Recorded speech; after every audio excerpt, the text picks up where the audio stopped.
मानस के सेवकों को मेरा प्रणाम। आज की कथा रामचरितमानस की प्रथम सोपान बालकांड के दुआ नंबर 171 से पुनः कथा का प्रारंभ करने जा रहे हैं। श्रद्धालु जन कथा का ध्यान से श्रवण करें। राजा के उपरोहित हर ले गयो बहोर, ले राके सिगिर कोह मह, माया कर मत भोर। सियापति राम जय जय राम, मेरे प्रभु राम सीताराम। प्रभु की कृपा भय सब काजू, जन्म हमार सुफल भई आजू। तुलसीदासी इस गोल का भावार्थ इस कार से लिखते हैं।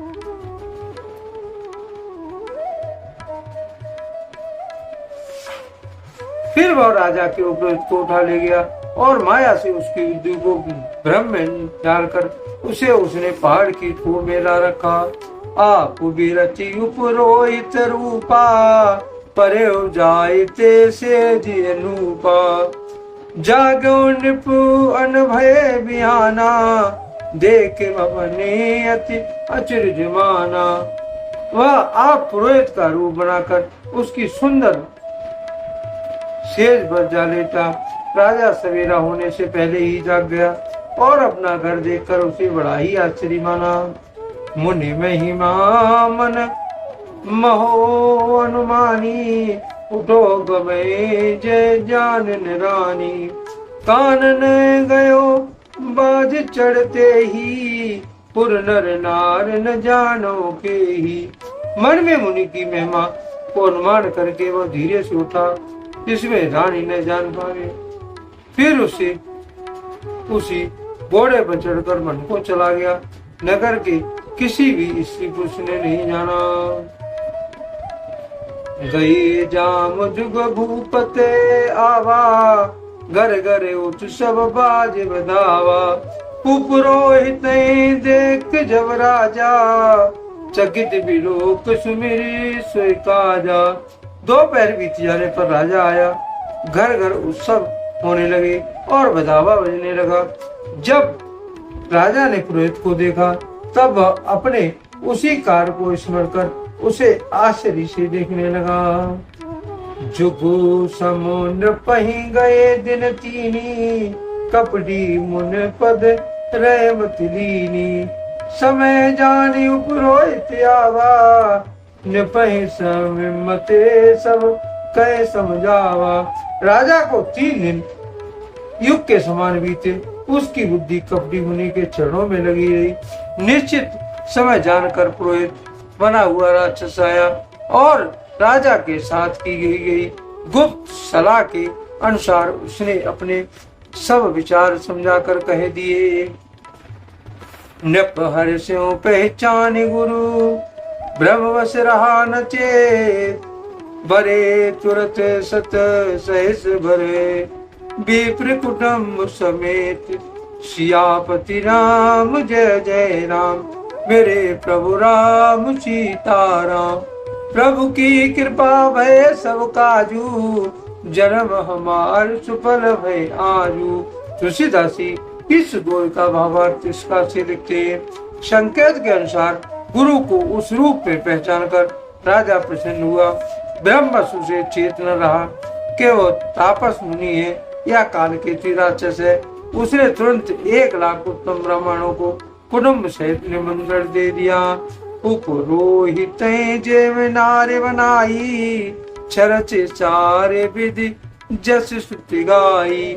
माया मय ते कीन रसोई, व्यंजन बहु गन सके न कोई। पुरोहित ने 6 रस और 4 प्रकार से भोजन जैसे कि वेदों में वर्णन है बनाए। उसने मायामयी रसोई तैयार की और इतने व्यंजन बनाए कि जिन्हें कोई गिन नहीं सकता। विविध मृग करे आमिष राधा, ते महो विप्र मास कल सादा। भोजन कहे सब विप्र बुलाए, पद पकाए सादर बैठारे। अनेकों प्रकार के पशुओं का मांस पकाया और उसमें उस दुष्ट ने ब्राह्मणों को मांस मिला दिया। सब ब्राह्मणों को भोजन के लिए बुलाया और चढ़ धोकर आदर सहित बैठाया। परसन जब नाग मह पाला, बे आकाश बाण ते काला। विप्र वृंद उठे ग्रह जाऊ, वे बड़े हानि अन्न जन खाऊ। जो ही राजा परोसने लगा, उसी काल केतु पे आकाशवाणी हुई, हे ब्राह्मणों, उठ उठ कर अपने घर जाओ, यह अन्न मत खाना, इसके खाने में बड़ी हानि है। भयो रसोई भूसर मासु, सब तुझ उठे मान विश्वासु। भूप विकल मति मोहि बला बुलानी, बाबी बसन आब मुखवानी। रसोई में ब्राह्मणों को मांस बना है। आकाशवाणी का विश्वास मानकर सब ब्राह्मण उठ खड़े हुए और राजा व्याकुल हो गया, परंतु उसकी बुद्धि मोह में भूली हुई। होनहार बस उसके मुख से एक बात भी नहीं निकली। भूले विप्र सकोप तब, नए कछु कीन विचार। जय निशाचर होय नप, मूड सहित परिवार। सियापति राम जय जय राम, मेरे प्रभु राम सीताराम। प्रभु की कृपा भय सब काजू, जन्म हमार सुफल भय आजू। तुलसीदासी इस दोहे का भावार्थ इसका लिखते हैं। तब ब्राह्मण क्रोध से बोल उठे, उन्होंने कुछ भी विचार नहीं किया। अरे मूर्ख राजा, तू जाकर परिवार सहित राक्षस हो। छत्र बंधु ते विप्र बुलाई, गाले लिए सहित समुदाय। ईश्वर का धर्म हमारा, जैस ते समेत परिवारा। रे नीच क्षत्रिय, तूने तो परिवार सहित ब्राह्मणों को बुलाकर उन्हें नष्ट करना चाहा था। ईश्वर ने हमारे धर्म की रक्षा की, अब तू परिवार सहित नष्ट होगा। सम्मत मध्य नाश तब हो, जलदाता न रहे कुल को। नृप सुन साप विकल चित्रासा, वे बहोर बर गिरा आकाशा।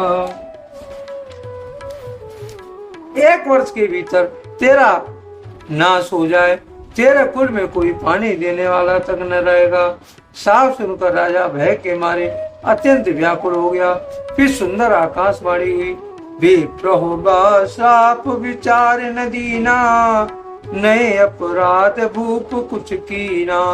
चकित विप्र सब सुन नववाणी, भूप गयो जय भोजन खानी। हे ब्राह्मणों, तुमने विचार कर साप नहीं दिया, राजा ने कुछ भी अपराध नहीं किया है। आकाशवाणी सुनकर सब ब्राह्मण चकित हो गए। तब राजा वहां गया जहाँ भोजन बना था। तहे न असन नए विप्र सुआरा, परे राव मन सोच अपारा। सब प्रसंग मही सुनई सुनाई, त्रिषित पर्यो अमनी अकुलाई। देखा तो वहां न तो भोजन था न रसोईया ब्राह्मणी था। तब राजा मन में अपार चिंता करता हुआ लौटा। उसने ब्राह्मणों को सब वृतांत सुनाया और बड़ा ही भयभीत और व्याकुल होकर वह पृथ्वी पर गिर पड़ा। भूपति भावी मिटे ही नहीं, जद बिन दोष तोर। किए अन्यथा होए नहीं, विप्र श्राप अति घोर। सियापति राम जय जय राम, मेरे प्रभु राम सीताराम। प्रभु की कृपा भय सब काजू, जन्म हमार सुफल भय आजू। तुलसीदासी इस दोहे का भावार्थ इस कार से लिखते हैं।